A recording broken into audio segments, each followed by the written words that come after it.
Party ఆధ్వర్యంలో ఎన్నికల సందర్భంగా మేము ఇచ్చినటువంటి హామీల్ని వాగ్దానాల్ని అమలు చేసే ప్రక్రియలో చాలా లోతుగా అధ్యయనం చేసి అన్నింటినీ అమలు చేస్తూ ఉన్నాం. ప్రధానంగా ఇప్పటికే రాజీవ్ ఆరోగ్యశ్రీ 10 లక్షలకు సంబంధించి కానీ పెంచినటువంటి విధానం కానీ, రాష్ట్రంలో ఉన్న మహిళలందరికీ ఉచిత బస్సు రవాణా సౌకర్యం కల్పించడంలో కానీ,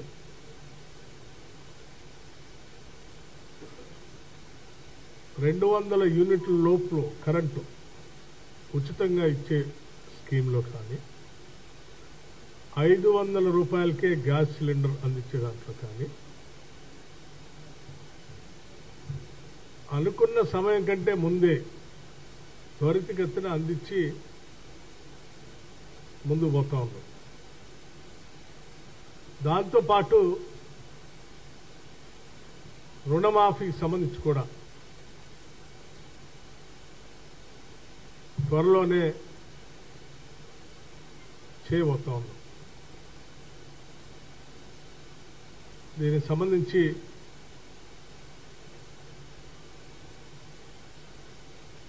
ఐదేళ్లు ₹1,00,000 రుణమాఫీ చేస్తామని అధికారంలో నడిచి 5 ఏళ్లు పూర్తయితే కూడా ఆ ₹1,00,000 కూడా రుణమాఫీ చేయనటువంటి టీఆర్ఎస్ నాయకత్వం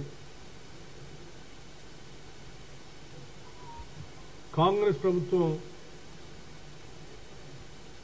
రుణమాఫీ ఇంకా చేయట్లేదని అరిసి గీ పెడతా ఉన్నారు. మీరేం అరవాల్సిన అవసరం లేదు, గీ పెట్టాల్సిన అవసరం లేదు.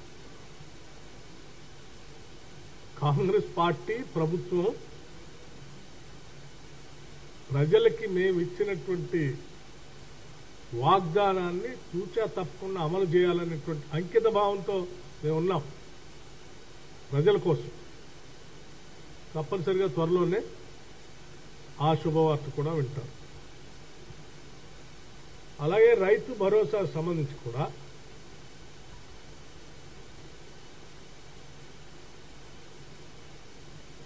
మేము రైతు బంధు నుంచి రైతు భరోసా చేసే ప్రక్రియలో ఇచ్చే రైతు భరోసా మొత్తం కూడా పూర్తి స్థాయిలో వ్యవసాయాన్ని అభివృద్ధి చేయడం కోసం రైతాంగ సోదరులకి అందించాలనేటువంటి పట్టుదలతో ఉన్నాం. అయితే మేము ఇచ్చేటువంటి ప్రతి పైసా, మేము ఈ పథకాల ద్వారా ప్రజలకి అందించేటువంటి స్కీమ్స్ ద్వారా ఇచ్చేటువంటి ప్రతి రూపాయి కూడా ప్రజలకు సంబంధించిందే.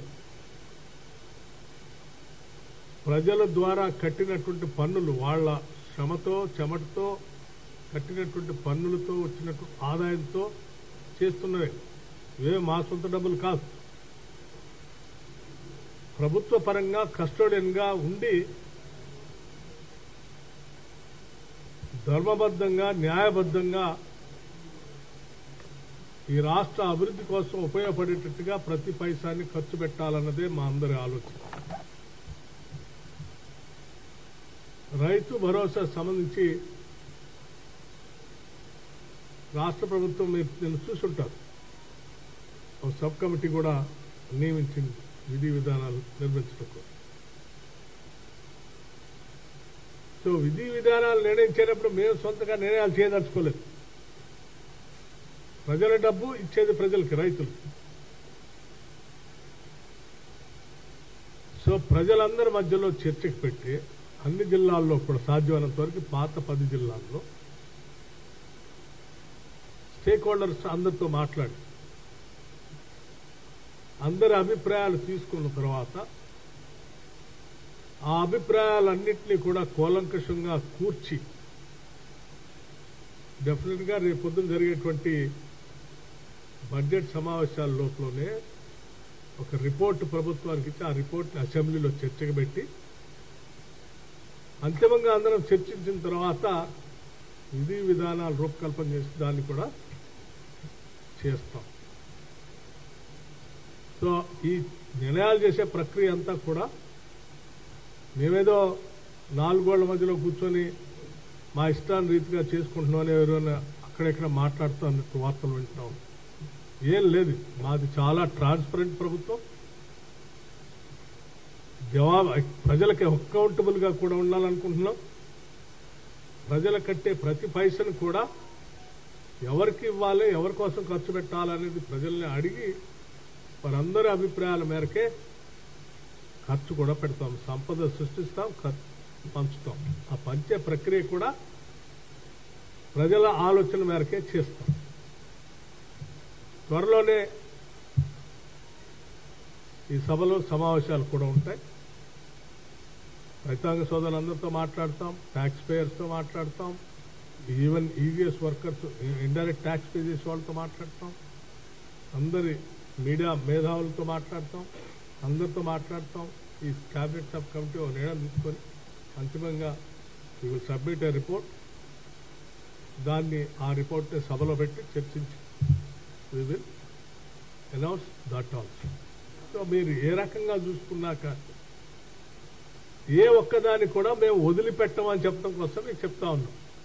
బహుశా ఆశపడతా ఉండొచ్చు, ఏదో ఒకటి చేయకుండా వదిలేస్తే బాగు, దాన్ని పట్టుకొని మేము ఏది ప్రజలను రెచ్చగొట్టి మళ్ళీ 5 సంవత్సరాల తర్వాత మళ్ళీ మనం అధికారంలోకి వస్తాం, 15 ఏళ్ళు మేమే ఉంటాం అని చెప్పే కళ్ళబొల్లి కబుర్లు ఎవరు నమ్మాల్సిన అవసరం లేదు. ఈ ప్రభుత్వం 100% చూసా తప్పకుండా ప్రజలకు ఇచ్చినటువంటి వాగ్దానాలు యాక్చువల్గా ఇంప్లిమెంట్ చేయబోతుంది.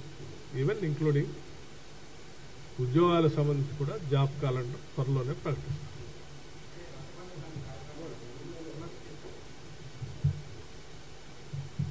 పాత 10 జిల్లాలకు సంబంధించి అనుకుంటున్నాం. పాత 10 జిల్లాలకు సంబంధించి ఒక వర్క్షాప్ లెక్కన అందరినీ మాట్లాడటానికి అవకాశం. ఫైనల్గా ప్రజలు అందరు ఇచ్చిన ఇన్పుట్స్ ప్రకారం చేస్తారు.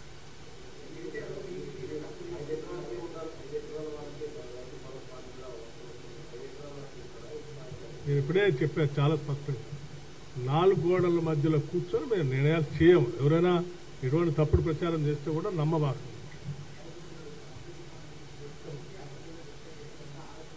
ఎందుకు ఆలస్యం అవుతుందంటే ఈ నెలలోనే ఇవన్నీ కూడా ఈ నెలలోనే అవుతాయి కదా బడ్జెట్ సమావేశాలు.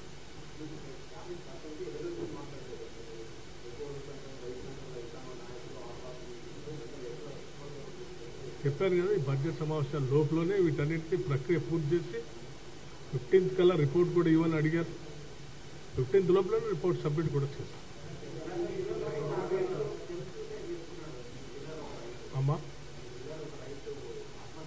నా కాన్స్టిట్యున్సీలోనే, జిల్లా కూడా కాదు. చాలా దురదృష్టకరం, ఒక రైతు ఆత్మహత్య చేసుకోవటం చాలా బాధాకరమైంది. రైతే కాదు, ఏ మనిషి కూడా పుట్టింది బతకటానికి, చావటానికి కాదు. బతకడానికి కావాల్సినటువంటి మార్గాలన్నీ ఎత్తుకొని మనం ముందుకు పోవాలి తప్ప ఎవరు కూడా ఇట్లా ఇటువంటి ఆత్మహత్యలు చేసుకోవటం అనేది కరెక్ట్ కాదని ప్రగాఢంగా ఈ ప్రభుత్వం నమ్ముతుంది. అదే చెప్తాం. సరే, ఎవరు ప్రోత్సహించారు, ఎందుకు జరిగింది, ఎవరున్నారు దీని వెనుక అనేది చాలా స్పష్టంగా లోతుగా స్టడీ చేసి రిపోర్ట్ సబ్మిట్ చేయటమే కాదు, అలా ఎటువంటి ఎవరైనా ఉంటే కఠినంగా చట్ట ప్రకారం కఠినంగా చర్యలు తీసుకోవాలని కూడా ఇప్పటికే ప్రభుత్వ పరంగా ఆదేశాలు ఇచ్చాం. ఎవరున్నా ఎవరిని ఉపేక్షించేది లేదు, వదిలిపెట్టేది.